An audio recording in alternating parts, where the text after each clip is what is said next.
तो क्या हमारा कछुआ वापस आ चुका है? क्या क्या किलियन एम्बाप्पे वापस आ चुका है? ठीक है, अब ज़्यादा बोल के जिंक्स नहीं करना, ऐसा भी उसने कुछ किया नहीं है। तो इस वीडियो में हम बात करने वाले हैं अबाउट रियल मैड्रिड। आप सबको पता है कि पिछले मैड्रिड के 3 गेम्स मैंने कवर नहीं किए थे बिकॉज मैं बीमार था। मैंने लास्ट वीडियो में बताया था, इसलिए हमने मैड्रिड के 3 वीडियोस कवर नहीं किए थे। जो लेगनीज वाला गेम था, जो लिवरपूल वाला गेम था, वो तो कवर करने लायक भी नहीं था। एंड ऑब्वियसली जो गटाफे वाला गेम था जो कल था, उसके बारे में भी हम बात करने वाले हैं इस वीडियो में। तो बेसिकली इस वीडियो में हम बात करने वाले हैं about Real Madrid, about Kylian Mbappe, about Jude Bellingham, about the injuries and probable early transfers. मेरे हिसाब से जो मैं कहूँगा जो मैड्रिड को कर सकती है, या नए प्लेयर्स जो मैड्रिड की टीम में अभी एट दिस मोमेंट लिंक हो रहे हैं, तो उन सब के बारे में हम इस वीडियो में बात करने वाले हैं। तो हम स्टार्ट करते हैं with talking about Kylian Mbappe. हमने देखा कि जो लेगनीज वाला गेम था, उस गेम में कार्लो एंसेलोटी ने किलियन एम्बाप्पे को लेफ्ट साइड पर खिलाया था एंड विनीसियस जूनियर को सेंट्रली खिलाया था। तो उस गेम में किलियन एम्बाप्पे लग रहा था थोड़ा बहुत sharp if you ask me, and Vinicius junior on the other hand centrally. भाई आई फील विनीसियस जूनियर का सेंट्रली एक बेटर गेम था अब तक, and that guy is playing. वो बेचारा एक ऐसा प्लेयर, अगर इस टीम में वेल्वर्डे के बाद अगर एक ऐसा प्लेयर है तो वो विनीसियस है। अगर तुम मुझसे कहोगे कि तुम्हें इस टीम में इस बैच के लिए खेलना है, ये तेरी टीम है, तो वो इंसान, वो बच्चा उस बैच के लिए खेलता है। ठीक है, बकचोदी करता है ऑब्वियसली। अभी हर एक इंसान 100% तो अच्छा नहीं हो सकता, उसके अंदर कुछ ना कुछ तो खुजलियाँ हो सकती है। तो विनीसियस जूनियर ने वो गेम मेरे हिसाब से एक नंबर 9 जो एक स्ट्राइकर वाले पोजीशन में बहुत ही अच्छी तरह खेली। ठीक है, वो लोग थोड़ा बहुत रोटेट कर रहे थे, बट उस गेम में मैड्रिड का स्कोर लाइन था 3-0। तो उस गेम में एक गोल विनीसियस जूनियर ने मारा, एक गोल किलियन एम्बाप्पे ने मारा जिसको विनीसियस ने असिस्ट दिया, एक सिंपल टैप इन, एक फेदे वेल्वर्डे ने मारा, एंड गेम के एंड में एक जूड बेलिंगम गोल हमें फाइनली मिल गया। एक तो सबसे पहली चीज फेडरिको वेल्वर्डे, हर एक रियल मैड्रिड प्लेयर को उस प्लेयर, वो हमारा हालकॉन जो कहते हैं हम उसे, उसके यहाँ वो आर्मबैंड देखना था। एंड फाइनली उस गेम में हमने देखा कि फेदे वेल्वर्डे उस टीम को कैप्टन करता है, उसकी ड्रीम टीम को कैप्टन करता है। एंड अगर कोई भी प्लेयर जो उस टीम में डिजर्व करता है to be the captain of Real Madrid या the future captain of Real Madrid, तो वो है फेडरिको वेल्वर्डे। अगर आप मुझसे पूछोगे इस टीम में मुझे कौन सबसे ज्यादा पसंद है, तो टू बी वेरी ऑनेस्ट मेरा आंसर होगा Federico Valverde. And to be very honest I am in love with that player. अगर कभी फेडरिको वेल्वर्डे ऑब्वियसली कभी ना कभी तो इस टीम को छोड़ के जाएगा, तो मुझे लग रहा है कि जितना दुख रोनाल्डो के टाइम हुआ था उससे भी ज्यादा दुख मुझे ये होगा जब फेदे वेल्वर्डे इस टीम को छोड़ के जाएगा। बट खैर उस बारे में अभी बात नहीं करते हैं, बात करते हैं अबाउट रियल मैड्रिड, बात करते हैं अबाउट किलियन एम्बाप्पे। तो किलियन एम्बाप्पे लेफ्ट साइड में खेल रहा था लेगनीज वाली गेम में, एंड कंफर्टेबल गेम नहीं था मेरे हिसाब से उसका। एक अच्छा गेम था, एक क्या कहते हैं पिछले गेम से तो एक अच्छा गेम था, वो चांसेस भी थोड़े बहुत मिस कर रहा था। बट किलियन एम्बाप्पे को उस गेम में गोल मिला, विनीसियस ने उसके लिए वो गोल सेटअप किया। विनीसियस गोल मार सकता था बट उसने किलियन एम्बाप्पे को मारा। एंड हम सब ने, मैंने, अगर आपने मेरी वीडियोस देखे हैं तो मैंने किलियन एम्बाप्पे को बस एक ही चीज कही थी कि भाई तू अपने आप को ऐसे पोजीशंस में ला जहां से तू गोल मार सके। तू गोल मारेगा तो तुझे कॉन्फिडेंस मिलेगा, एंड उसे कॉन्फिडेंस मिला। अगले लेवल के गेम में तो ऑब्वियसली कॉन्फिडेंस बेचारे का मार दी थी बहुत बुरी तरह से, बट ठीक है। खैर उस गेम में गाइस आर्दा गुलर ने भी स्टार्ट किया। यस गाइस, आर्दा गुलर, जो मैं इतनी भीख मांग रहा था एंसेलोटी से, फाइनली आर्दा गुलर ने भी स्टार्ट किया उस गेम में, एंड मैड्रिड को एक कंफर्टेबल 3-0 की विक्ट्री मिली उस गेम में। उसके बाद गेम थी वर्सेस लिवरपूल। तो लिवरपूल के गेम के पहले होता ये है कि जो हमारे विनीसियस भैया जी है, विनीसियस भैया जी को कुछ तो अब मैं कह नहीं सकता कि इसके ऊपर किसने ब्लैक मैजिक किया होगा, नो रेसिस्ट जोक्स। तो विनीसियस के ऊपर कुछ तो हुआ, विनीसियस के ऊपर कुछ तो नहीं हुआ, विनीसियस को हैमस्ट्रिंग में कुछ तो इंजरी होती है, विनीसियस 3 हफ्तों के लिए बाहर हो जाता है। अब वो सीधा हमें देखेगा 18 दिसंबर को कभी तो जो इंटरकॉन्टिनेंटल या जो भी फाइनल है उसमें खेलते हुए। बट विनीसियस इस गेम के पहले बाहर था। एंड अगर आपको पता हो तो इसके पहले विनीसियस ने लिवरपूल को पेला है। फिर तुम बात करो चैंपियंस के फाइनल में जो उसने गोल मारा था, या फिर तुम वो टोनी क्रूज के असिस्ट वाले की गोल की बात करो, या तो कुछ भी बात करो, विनीशियस गोल मारता है लिवरपूल के सामने, जो 5-2 वाली विन थी एनफील्ड में, उसमें भी विनीशियस जूनियर ने गोल मारा था, तो विनीशियस उस गेम में बाहर था। बट विनीशियस के बिना ये टीम, मेरे को फॉर एग्जाम्पल अगर मैं बताऊं कि मुझे कैसा फील हो रहा था, तो मुझे ऐसा फील हो रहा था कि भाई साहब मुझे चाहिए कि मेरी टीम जीते, बट अंदर मुझे पता था कि इतना आसान नहीं होगा। जो फॉर्म में लिवरपूल है उस फॉर्म में इतना आसान तो होगा नहीं मैड्रिड को जीतने के लिए। बेचारे एम्बापे की तैश नैश हो गए, बेचारे एम्बापे की बैंड बजा दी बहुत बुरी तरीके से। देखो तुम कुछ भी कहो, जब अगर मैड्रिड गेम हारती है या मैड्रिड थोड़ा भी बुरा परफॉर्मेंस करती है तो उंगली बस एक ही इंसान के ऊपर पड़ती है, एंड वो है किलियन एम्बापे। एंड जबकि उसकी इतनी ज्यादा गलती होती भी नहीं, ठीक है उसकी गलती होती है, मैं ऐसा नहीं कह रहा कि उसकी गलती नहीं होती है, बट एट द एंड गोली उसी को पड़ती है जो हीरो होता है टीम का, एंड एम्बापे ऑब्वियसली हीरो है तो बेचारा गोली खाएगा ही। तो एम्बापे का एक बहुत ही बेकार सा गेम था, हर एक मैड्रिड का बहुत बेकार सा गेम था। फॉर वो गेम तो मैं देख नहीं पाया था, मैंने वो गेम देखा नहीं था, मैंने फर्स्ट हाफ ही देखा था। वो कहते हैं ना कि भगवान तुम्हारे लिए जो भी करता है बहुत ही अच्छा करता है। मेरे हिसाब से मैं आपको बता दूं कि उस दिन मेरे साथ क्या हुआ पर्सनली। तो उस दिन के उस पूरे दिन में बीमार था, मेरे को बहुत ज्यादा वीकनेस था, तो मुझे ऐसा फीलिंग था कि मैं रात को मैच देख नहीं पाऊंगा। एंड मेरे बैक ऑफ द माइंड ये चीज थी कि हमारा जीतना बहुत मुश्किल है, and I was not confident to be very honest. But क्या होता है कि मैं सो गया, मैं शाम को सो गया, तो 12:57 या 12:58 को मेरी आंख खुलती है एंड 1:30 को मैच था। तो मेरे दिमाग में ये था कि भगवान चाहता है कि मैं ये मैच देखूं, एंड जब ये मैच देखूं तो मेरी टीम ये गेम जीतेगी। तो मैंने फर्स्ट हाफ देखा, एंड फर्स्ट हाफ देखने के बाद मुझे पता नहीं ऐसा वापस थोड़ा बीमार सा फील होने लगा, तो मैं सो गया।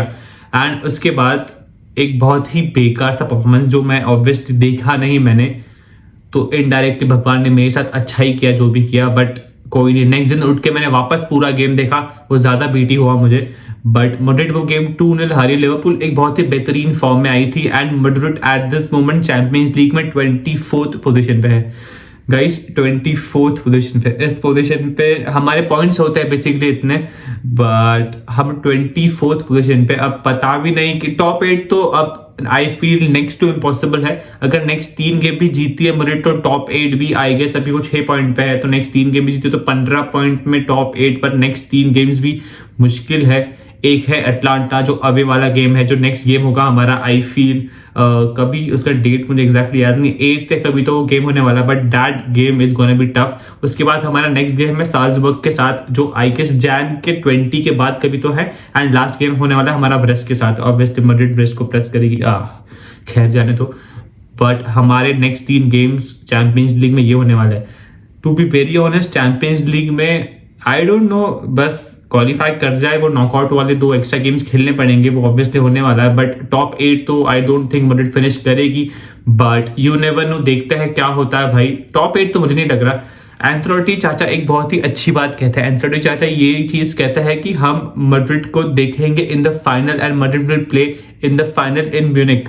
अब इतना कॉन्फिडेंस अगर मुझे मिल जाए अपनी जिंदगी में, इतनी पॉजिटिविटी अगर मुझे अपनी जिंदगी में मिल जाए, तो क्या ही चाहिए एज अ फैन, क्या ही चाहिए as a human being on this planet. तो देखते हैं, अब एंथोनी भैया ने कहा है तो क्या होगा देखते हैं, लेट्स सी। अब नेक्स्ट कुछ गेम्स में पता चल ही जाएगा। तो एक बहुत ही बेकार सा गेम था मेरे हिसाब से, लिवरपूल एंड मैड्रिड वाला गेम था। I guess Madrid didn't play that good, क्या बहुत ही बेकार सा गेम खेला। सेकेंड हाफ तो बहुत ही बेकार सा था। फिर उसके बाद गेम होता है गताफे का। तो गताफे का गेम कल था, जिसमें हमने देखा कि Jude Bellingham and Kylian Mbappe score करते हैं, एंड किलियन एम्बापे का एक बेहतरीन सा बॉक्स के बाहर से फिनिश था। ठीक है, उसके पास ज्यादा और ऑप्शंस थे, और चांसेस थे, ऑप्शंस नहीं और चांसेस थे उसके पास कि वो मार सकता था, बट उसने एक बहुत ही प्यारा सा फिनिश किया, एंड मैड्रिड वो गेम 2-0 जीती है। जूड बेलिंगम ने एक और गोल मार दिया ला लीगा में, बैक टू बैक 2 गेम्स में 2 गोल मार दिए। उसने लेगनेस वाले गेम में भी एक हेडर मारा था, एंड इस गेम में उसने पेनल्टी मारा, एंड पेनल्टी मारने का जैसे देख रहा था गोलकीपर कि हाँ भाई तू कूदा, फिर ही मैंने मारा।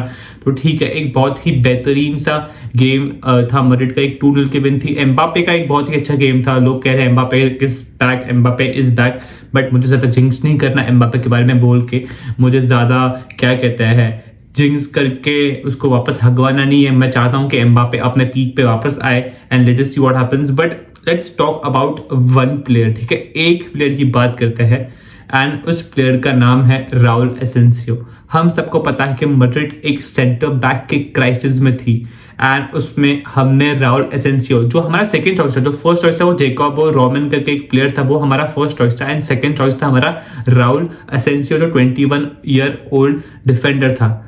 एंड भाई उस डिफेंडर को मैं खेलता देखता हूं तो I don't want any centre back Jain में, मुझे नहीं चाहिए, आई वांट कि उस प्लेयर को तुम बनाओ।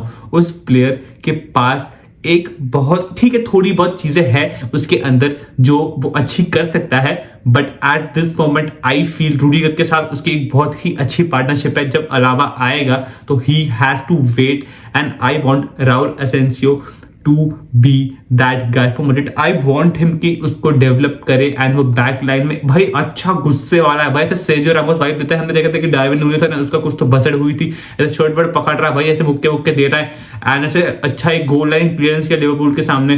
That guy is I feel a very big asset for Madrid. अगर वो कंटिन्यूसली ऐसा अच्छा खेलता रहा इन दिस मैड्रिड टीम, भाई वो रन्स लेता है, उसका शॉट भी अच्छा है, थोड़ा वो लॉन्ग बॉल अच्छा डाल सकता है, but let us see what happens in the next games. But अगर मैं बात करेंगे फरहान गार्सिया, हाँ guys Farhan Garcia is also someone who is very much underrated पिछले 2-3 गेम से। एक तो उन्हें समझ नहीं आ रहा कि एंसेलोटी ने उस टकले भड़वे मेंडी को खिलाया क्यों लिवरपूल के गेम के सामने। एक तो नसीब सारा ने वो पेनल्टी मिस कर दिया, वरना उसने ही एक गोल हगा था, to be very honest. Mendy भाई खत्म है भाई, निकालो मेंडी को भाई, निकालो उसको, बोलो भाई घर जा, अब तेरा काम खत्म हो गया, तुम ज्यादा खिलाओ फरहान गार्सिया को और खिलाओ, उसको डेवलप करो कि जब डेविस आता है नेक्स्ट सीजन, इन केस आता है, अब मुझे ज्यादा कुछ बोलना नहीं, अगर डेविस आता है तो वो एक अच्छा क्या कहते हैं बैकअप होगा फरहान गार्सिया डेविस को। फरहान गार्सिया अच्छा कर रहा है, बहुत अंडररेटेड है, ठीक है कभी थोड़े पासेस ऊपर नीचे कर देता है, but Farhan Garcia obviously her player से तुम 100% रिजल्ट तो एक्सपेक्ट नहीं कर सकते, कुछ ना कुछ तो बकचोदी सब कर रहे हैं, तो यही बात है। एंड जूड बेलिंगम भी अभी गोल मारने लगा है, फेडरिको वेलवर्दे, एक तो वेलवर्दे भाई मुझे लग रहा है वेलवर्दे पिछले जन्म में एंसेलोटी की कुछ ना कुछ तो रही होगी, क्योंकि एंसेलोटी वेलवर्डे को कहता है कि भाई तू मिड में खेल, भाई तू विंग में खेल, भाई तू राइट बैक खेल, भाई तू नंबर 6 खेल, भाई तेरे को नंबर 8 खेलना पड़ेगा, भाई नंबर 10 खेलना पड़ेगा।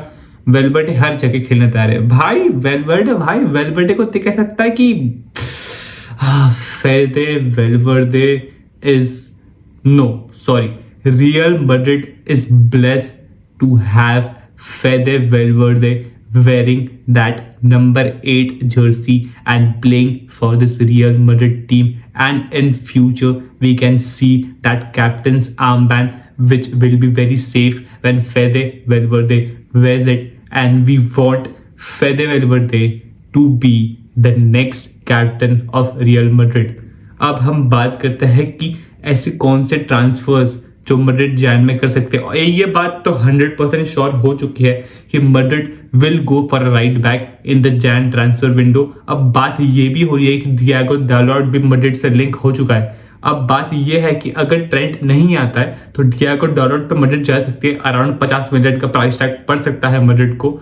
डियागो डालोट गाइस एक बहुत ही तगड़ा प्लेयर है। डियागो डालोट एक वर्सटाइल प्लेयर है जो मैड्रिड को हेल्प कर सकता है, वो लेफ्ट में खेल सकता है, वो राइट में भी खेल सकता है, वो विंग बैक वाले एरिया में भी खेल सकता है, वो अटैकिंग में भी बहुत अच्छा है, वो डिफेंडिंग में भी बहुत अच्छा है।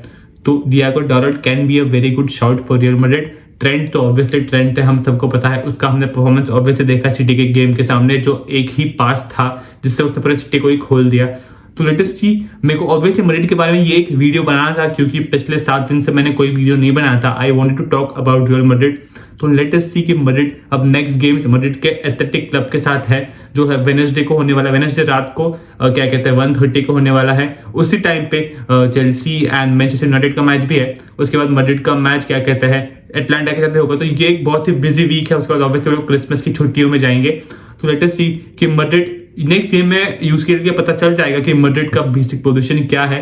अगर वो हारती है तो भाई गुड बाय, गुड नाइट, सब कुछ खत्म। Let us see what happens. तो अब मिलते हैं गाइस नेक्स्ट वीडियो में, तब तक गुड बाय।